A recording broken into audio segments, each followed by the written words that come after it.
In this presentation, we will be covering the principles of assessment and the rules of evidence.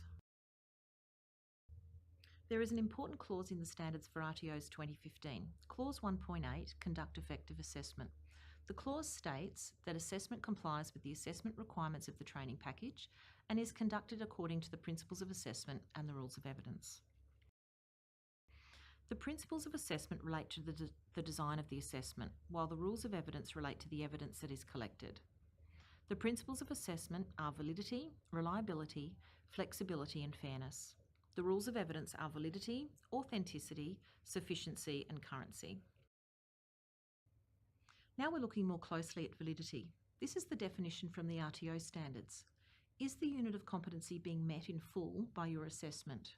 An example, if a unit of competency on the assessment validation process is being assessed by the writing of a 3,000-word essay, we can see that the assessment requires research and writing skills rather than performing skills in validation.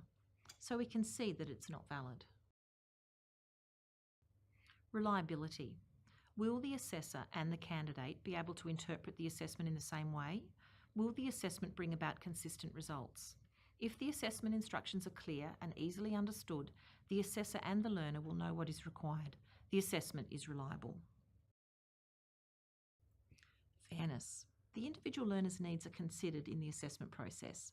We ask the question here, is our assessment fair?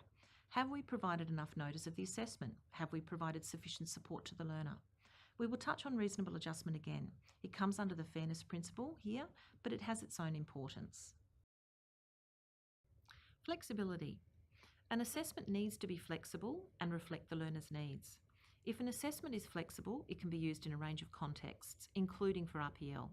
The assessment may draw on a range of assessment methods. Now we move to the rules of evidence. The focus here is on the evidence, which is produced by the assessment. Validity. The assessor is assured that the learner has the skills, knowledge and attributes as described in the module or unit of competency and associated assessment requirements. Sufficiency. Is the evidence enough? Have we collected enough? Is it of a high enough quality?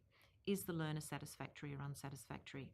Sometimes the unit of competency will be quite specific about the amount of evidence that is required. It will specify exactly how many times a particular skill or product must be produced in the performance evidence. In other units, you as the assessor will need to decide. This rule of evidence relates to currency. Remember, we're considering the evidence. If you are seeing evidence that has just been performed or produced, you know that the evidence is current. It represents skills that the learner currently has. This is particularly important in the instance of RPL. When you are assessing competence here, are you sure that the evidence has been produced in the recent past? Does it represent the learner's current performance? Authenticity. When we review the assessment evidence, are we sure that it is the learner's own work? Of course, again, if we view the learner while they are completing the assessment and performing the skill, then we are sure that the evidence is authentic. In the case of an assignment, there can be an element of doubt, so we need to create assessments that ensure authenticity.